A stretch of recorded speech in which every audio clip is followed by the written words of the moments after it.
Welcome to the Genre Fiction Podcast. Apparently, it's my turn to do the intro. So here I am, Harry Colfer, introducing the podcast.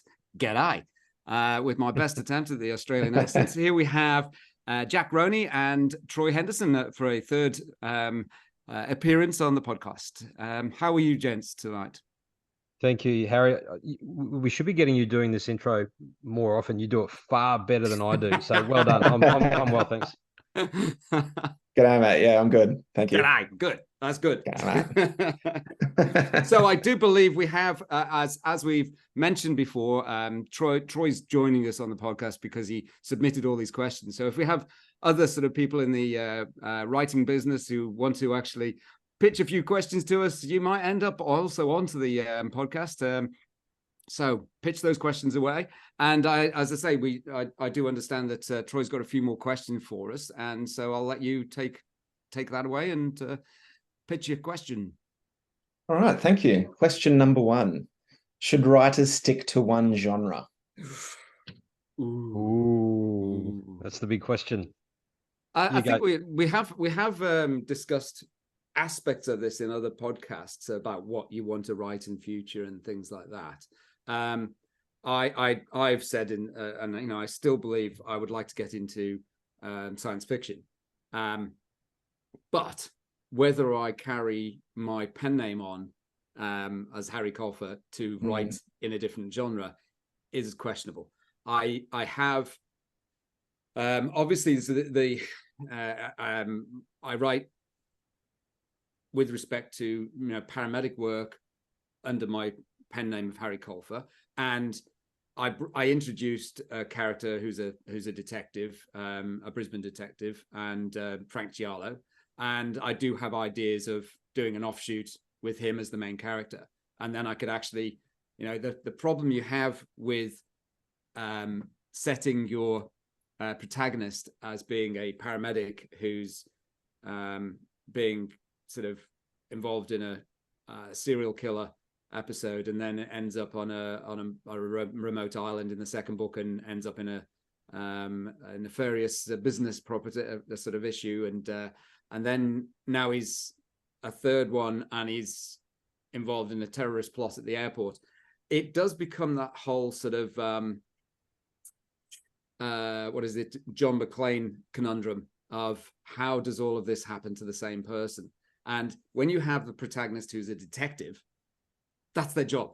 They go and investigate crimes. And so it's easy to do a series that lasts 30 plus books because, as well, within reason, because, you do have that whole issue of when a detective then sort of should have a whole heap of crap on his shoulders by the 30th book, but he's still, a detective sergeant or whatever, and he hasn't progressed through the ranks, which he would naturally do just due to longevity.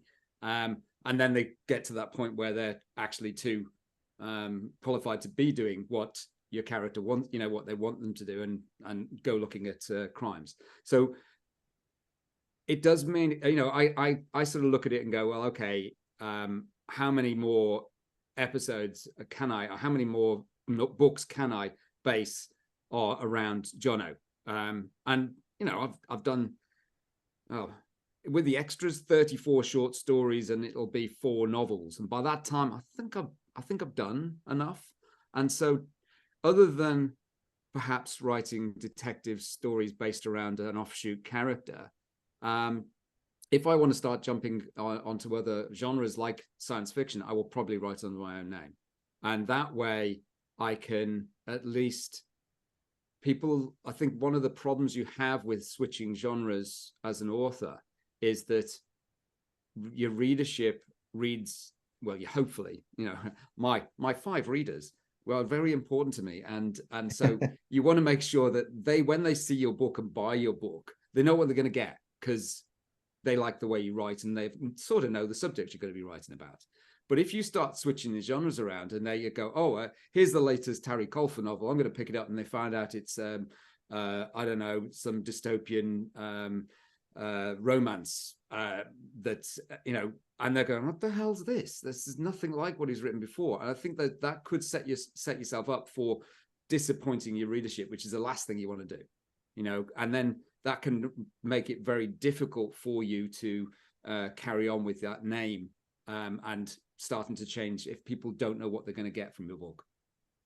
I think, yeah, I concur with that. I'd have to say though, I think it depends on what genres. To what extent is there a shift from one? Are you going from one extreme to the other? I mean, you've done it. Well, yeah. I mean, there's a lot. You look at James Patterson. He has written many books in many different genres. He's written sort of paranormal, fantasy, a lot of crime stuff, and many books based around Alex Cross, his detective. And I get what you're saying about, what's the longevity of a series based on the same character. Yeah. Does that character run its course? Or I've heard of some authors who have kept that character alive into book 6, 10, 15, 20, 30 because their readers love that character. Yeah. And like Jack Reacher, right? The Jack Reacher Lee Child stuff, that sort of thing. Yeah. So I think there's a lot of what ifs. The question of, do you maintain a long series and stick to that genre, stick to a character and a storyline that has been proven and your readers love. But in terms of actually jumping to a different genre altogether, as you say, I did, and I found it was a very positive experience. So my kind of fallback has always been crime fiction, because that's what I've always read, and my policing background sort of leans towards that. So I kind of think that's always going to be my go-to. But when I wrote The Ghost Train and the Scarlet Moon, I wrote that because of this idea just came to life in my mind, and I felt I had to write it. So it's a historical mystery with a twist of time travel. Even though it's got a mystery element to it, the protagonist in the first part of the book, in the first kind of first what do you call it, the first part, are a bunch of 12-year-old boys who are on a journey, and one boy goes missing, and there's a 35-year mystery, and then another one of them is now since it turned a man, and he goes missing. So it's got the element of mystery. I've did a lot of research and factual research, but then you got this element of paranormal, and for me, what I really loved about writing in that genre was for me to test myself. Can I write something that isn't reliant upon my policing experience? And it was absolutely refreshing to write something where I could just be completely creative. And then that question you pose, Harry, around, do you change your author name? Do you stick with the same author for the reasons you mentioned, or do you change because there's such a difference between the genres that you're writing and the expectations of your readers? I think, correct me if I'm wrong, but I thought at one point you were going to write it under your own name because it was so different. I thought about it, but then I just decided, in talking with the publisher, we decided to stick with my pen name, Jack Roney, because I already had the author profile created. And we kind of felt that the readers who enjoy my crime books will also enjoy this. And that's been the feedback that it's the same audience pretty much, even though it has allowed me to get into a YA audience as well, because it's written and it's acceptable for a YA audience. So it has actually broadened my audience base as well. So there's a lot of crossover between my readers. So I think because there's kind of some similarities, I was able to get away with that. But I do know that there are authors out there that do write under different pseudonyms for the different types of genres.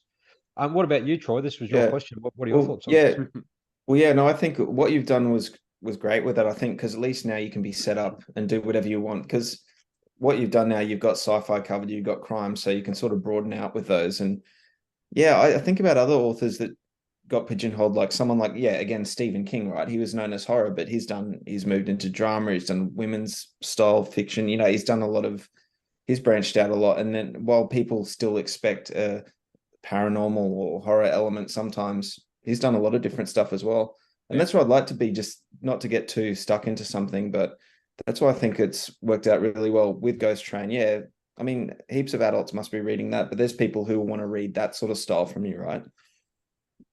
Yeah, so I think for me, it's shown that I've got some diversity in my writing, and there's I've got a few strings in my bow.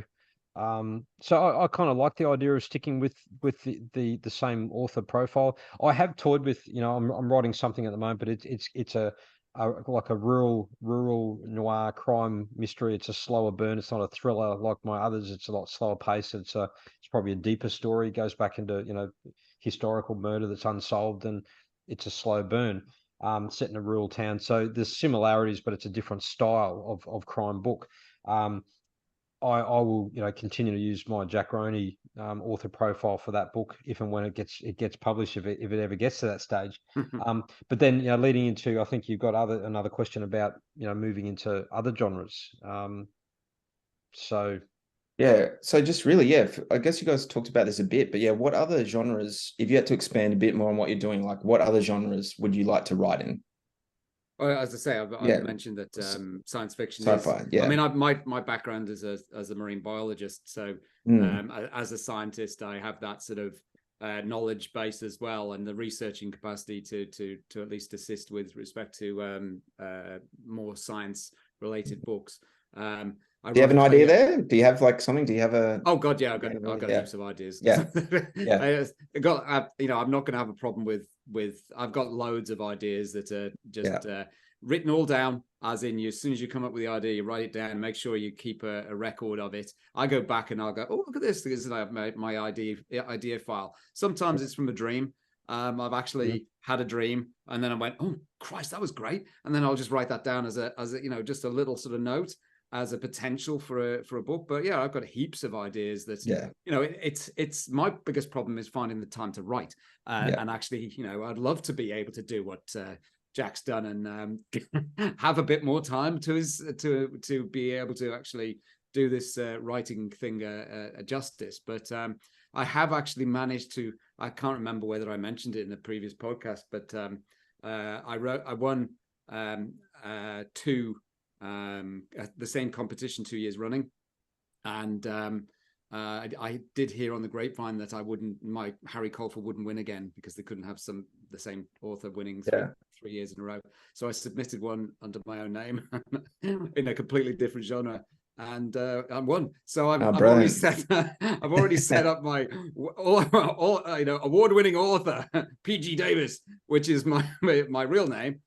I shouldn't be saying that, but we're going to edit that out. No, you don't have to, because you see, I'm setting it up, and so at some point, I mean, I'll keep Harry Colfer going because there's still, as I say, there's still offshoots that I could write, and there's still other things that I can write in the paramedic field or that use characters from the Jono books. But I think I've got too many ideas in other genres, mainly sort of science fiction and near science fiction, and also sort of adventure books that I'd be, I got ideas that mix the two, like adventure books with a bit of science fiction in there and stuff like that. So I don't have a problem with ideas. It's the biggest problem I have is time. Yeah, I do have. I really love the idea of writing kind of YA coming of age kind of stories. And when I wrote The Ghost Train and The Scarlet Moon, I was inspired by it was actually a Stephen King story that was The Body, but it was the movie Stand By Me. So I really love those set back in the 80s or 60s, or kids on an adventure and the coming of age kind of story. Think The Mighty Ducks. I've got this story in my head right now, which is based around this group of misfit kids who are being bullied, and they're having a whole range of sort of issues. And this kind of reluctant coach comes on board, and he's got his own issues, and he comes on board and starts working with these kids, and it's all about some of the issues that they're dealing with. So trying to come up with some key messages for kids about resilience and coping and all that. So I've always loved those sort of stories. So if I was to write something outside the crime genre, I do have this idea of something like that. So soccer football team. Yes, probably. Is that possibly? Yeah. I can see that happening. Yeah. I've got this idea of this old cranky old guy. He hates the world. He's a real hermit. And based on yourself. Yeah.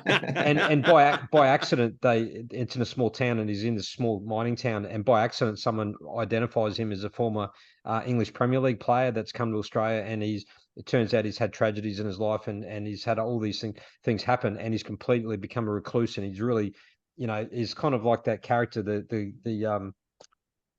what's that what's the movie GT with not a clue. more hints. It'll come to me. I might. Who's the actor? Dirty Harry. Clint Eastwood. Oh, you Clint mean Eastwood. There's a clip. Gran Torino. Gran Torino. Thank you. Yeah, I couldn't. I couldn't use my words. So Gran Torino is that sort of character. Like he just hates. He comes across. He hates everyone, but in the end, he forms these relationships, and I like that kind of story. Yeah, I think I'd have problems with writing in YA, mainly due to my humor being so dark, and also my fondness of swearing. I would have great difficulty having to rein all of that in to make it acceptable in the way YA sort of genre. I would give it a go, but I did find that when I was submitting to competitions, I would actually go through and remove all of the make it less swear words in it, so that I'd make it more palatable to judges. So that's something I have done in the past, but I don't know whether it sort of inspires me to write in that genre. What about you, Troy? I was just thinking about the YA thing. Like that's I find it hard to get into a teenage mind sometimes. But if you have young kids, if you have a couple of kids that age, or you're coaching kids, that makes it a lot easier to just capture what their life's like, and what they're talking about and everything. But I really like the idea of we know that teenagers probably aren't reading as much as they used to, and with technology distractions, you've kind of the kids that are left over, the kids that are probably not playing sport, or the kids that are there are still some kids out there that are bookworms and they love reading. That's why anyone who knows the author Gary Crew, he still is writing these classics. He seems to have a way of they're kind of timeless stories that still resonate with young adults or school kids. Even if he's writing from a story from 30 years ago or present day, he's got this style that still appeals to kids. In The Secret Place, that last one he did, he still captured that pretty well, for a teenage kid, It's very much about these kids who feel they're alone in the world, and there's probably a lot of kids who are reading probably feel that way, and that's why they're reading. That's why they shut themselves off in the library instead of out playing sport and run around playing tag with their mates out. Maybe they don't have friends and they feel like they're loners, and they revert to reading books, and so I kind of like the idea of kind of appealing to those kids and sending a positive message. I'm just wondering whether kids still run around playing tag, but that does seem a little sort of dated. I don't know. Touch footy, most bottles. Most of them sit on the wall of on their phone. So probably, yeah. Troy, are there any other questions you want to run through over here? We've still got a few more minutes. Let's have a look. What else? Oh yeah, so I guess this. Let's see. Okay, yeah. This was just about forging style, I guess. And do you think writers should release their first book? I'm not sure whether you guys wrote anything before you released your first novel, or, so it's just about that. Do you think you should write a few, or do you think you should just get your first one out there, get that done, and keep working on the next ones? Personally, I think that if you don't attempt to get your first book published, you will lose the what's the word? Hunger. Because everyone who's written their first novel believes it's the most wonderful piece of prose going until they read it 3 years later. And it would be very difficult. I mean, some people will write through, if they're going to do I know a friend who, Ariana Keddy, she wrote all 3 of her books in a series before she published the first one, and they were all published together. So she actually managed to write all 3 before getting to the point of publishing. So that's one thing that you can get to. If you're going to write a series, potentially you can write the whole series. But and this was something that I struggled with, is that because of the subject matter that I was writing about, I was always concerned, and hence why I ended up with a pen name, that I was going to lose my job if I published, because my fictional character works in a fictional ambulance service in Brisbane, and by default there is only one ambulance service in Brisbane, and so I sort of could have got myself or may still get myself into trouble for writing about a dysfunctional ambulance service. And so I was sort of worried about doing that and getting that out there, and I've completely forgotten where I was going with this, but anyway. That's all right. Sounded good there. Yeah, I was on a roll. I've had Alzheimer's for as long as I can remember. Where was I going? See, We're this is the problem with talking about drinking. should you publish? Yeah, I Should you mean, publish initially, yeah. or Yeah, and Okay. I wrote. So here's me saying, oh yeah, you I wrote Dead Regular as the first draft and sent it off to the editors to edit, or somebody to go through and edit it. And then I started writing the second book, and I wrote the first draft of the second book, and I got halfway through High Acuity, which is the third book. And then I had this crisis of confidence about, why am I spending all of this time working and writing and all my free time writing if I don't know whether I can publish the first one? Yeah. And you sort of like go, well, I had a complete crisis of confidence of going, well, I don't, what, you know, if I can't publish the first one because I'm going to get sacked, why am I spending all this time writing? Plus the fact, is there any point to writing if I don't know whether anyone wants to read it? You know? And so that's where I came up with the whole idea of these short stories and releasing, drip feeding them out and seeing what the reaction was from employer and all that sort of stuff, and reaction from readers. And yeah, that's sort of, and so it was, and you know, I believe your book was, I can't remember how they put it for adaptable. If you win it, it's shortlisted. Is that about right? Yeah, that's right. Yeah, You're not allowed to say you're a winner. You're a shortlisted. Yeah, that's right. All those, all those ones. Yeah. One of my short stories got shortlisted for adaptable in 2020.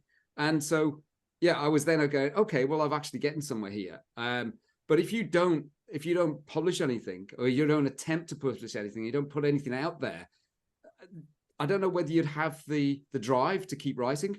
Yeah. You know, how long was it you wrote your first draft, and how long did you wait? And then it was like 20 years, and then you've for Jack, that you then went, oh, I really need to polish this up and actually get this out. Yeah, it was definitely a long, and I was in the same boat. I had, my dilemma was I was a serving police officer, and when I wrote it, I was still an actual detective in that kind of field that I wrote my story. So I was kind of terrified of putting it out. Did nothing with it for a long time, and did have a crack at self-publishing in the early days, and it was a pretty ordinary attempt. So I put it aside for a number of years, and then did more work with it. And then finally self-published another new version of it. And then that ultimately led to getting signed by Hawkeye Publishing. To answer the question, I think generally yes. So the question is, should, you know, if you have written your first manuscript, should you get it out there? And I think with the advent of self-publishing, it's made it more accessible for authors to do that. With the disclaimer, it should be your best work. It should be as good as you possibly can do, and still go through the process of getting editing feedback. Because I think if it's subpar and it's of a very poor quality, you're probably going to shoot yourself in the foot, because no one's going to look at you again. If you rush something that's really amateurish and hasn't been well written and hasn't been edited, it's probably going to do more harm than good. So that would be my disclaimer. Have it as good as you possibly can. If you are thinking, no, for me, I went down the path of, you know, sending inquiries and pitches to agents and big publishing houses, and getting all the rejections. And then ultimately I felt, well, look, you know what? I still want to get something out. So I end up going down the path of self-publishing. And that enables you to create your author profile, social media website, to start getting some followers. And I started to really get some traction with my first book. And then it was not until I wrote, you know, The Ghost Train, The Scarlet Moon, in a completely different genre, that I got picked up by a publisher. And the publisher said they really liked the fact that I've been so proactive in my marketing as a self-published author. So yeah. I think if you've got a product and you haven't been able to get picked up by a large publishing house, yeah, by all means, have a crack at self-publishing, and you will sell some books and you will learn a lot. You'll become a better writer, and you'll get the confidence, and you will build your author profile. You'll build your social media. You'll get a following. And then when you release subsequent books, you've got to keep writing. And that's the whole point. You're only going to sell more books when you write more books. You know, then you can still continue to pitch to publishers. And if those publishers see that you've been very proactive, it's going to enhance your opportunity to get picked up. So I think definitely get that book out. And then keep pushing on. But again, I have to stress, make sure it's a good enough quality that you're proud of it. I think if you have the time, which ironically you do, you don't realize you do, but if you have the time, it's always good to put your first draft to side and leave it for 6 months. and then come back and read it. Most of us don't have the time. Most of us want to, you know, they've you may have said, I mean, certainly with Dead Regular, the first draft took me 2.5 years to write, and I just wanted this, you know, out. It was this book, my first book. I wanted to get out there and do, you know, and it was something that I, you know, and I was very hungry to have it out and published and done, and it was frustrating. But I mean, and then you know, you look at my timeline. I started writing 2012. I finished the first draft in 2014, and it didn't get published and self-published until 2020. And you sort of like go, well, if I'd known that back then, I would have just gone, oh, well, okay, I'll put that at one side, and then I'll go and I'll come back to it in a year's time, and I'll just go through and read and work through it again, and then rewrite sections of it and redo it. So I'm happier with it. But the problem you will always find is you can always edit. You can always do more editing. And some point you're just gonna have to say, that's it, I'm moving on to something new. And by actually publishing it or self-publishing it or whatever, that's what you're doing. You're moving on to something new. And that's the important thing as a writer, is you can't just keep re-editing the same book over and over and over again without actually getting it out there and testing whether somebody likes it, you know. And that's the beauty of ebooks. You know, if you want to if you want to test the waters, you can bang it up on Amazon. It's a digital version, and as you say, Harry, if you do need to make improvements and edit, you can upload a new version without committing to doing a print run of paperbacks.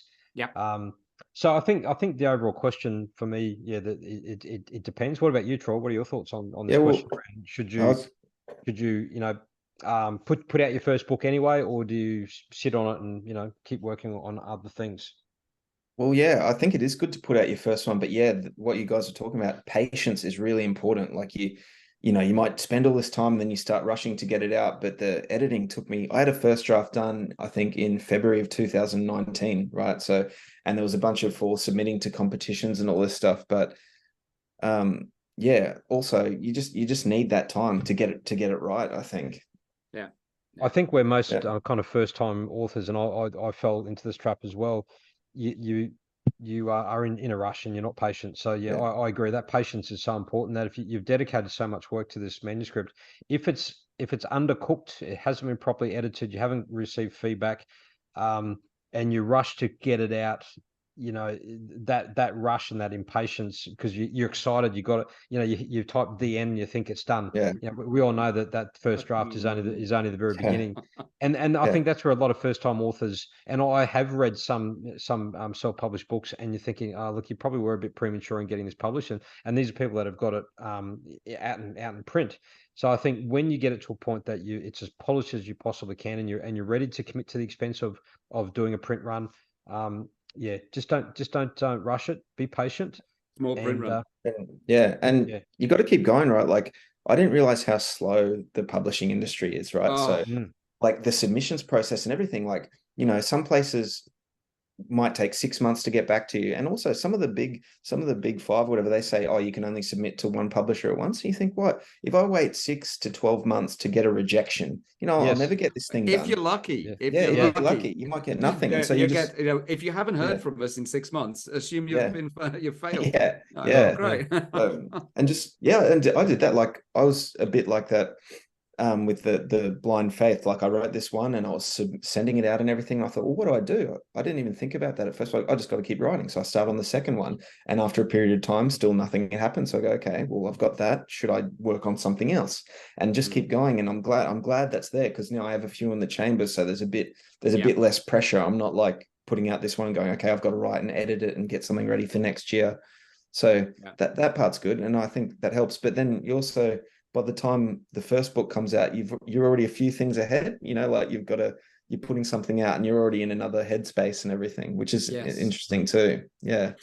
And you started to learn the journey around marketing and things you've got to do to promote yourself. And I really think so. If we agree that, yes, if you got your book to a point where it's quality and it's worthy of publishing, it's publishing quality, by all means, get it out, create your author profile, and then by doing so, you get yourself involved in the writing community. You start going to writing workshops and join your local writers association, and you go to functions and you start meeting people. You know, like us, you know, we started creating a podcast because it's an opportunity for us to talk about stuff that we love, but it's also an opportunity to reach out to other people and to broaden your connection with other writers, and through that you're going to start meeting editors and agents and publishers. And so I think if you're serious about it, get that book out for sure. Because like even this guy's like, this is great because it is such a solitary process. Hey, like everyone's just working on their own little siloed out. So things like that. And it's good because you realize people are going through the same stuff, you know, as what you've gone through. And that's all you need. That's all you need sometimes to keep going, I think. Just go, you're not alone. Everyone's gone through this. And oh geez, you know, the rejections, so many rejections, like you have to be okay with that. It always stings a bit, but you know. I've told Jack and others in the past that one of my greatest fans but sharpest critics is my wife, and that was the early days. That was really hard. That feedback that I was getting. This is crap, and you're like, oh, I've got to write it. But then how good is it when she likes it though? Like, you know, then that's what makes it worth it, right? Yeah, definitely. And I think the full stop here is that keep writing. Get that first manuscript done, get it polished. If it's publishing quality, get it out, keep writing, and should always have a work in progress, so that while you're marketing, you know, the one that's out there, you're still writing, and marketing, and then you're starting to market the one you're writing and stuff like that. Then you're doing all your pre-launch marketing, and there's all various stages to it. So definitely, I think the sooner you can get your author profile created, you're on your way. I think that's the first step in your journey.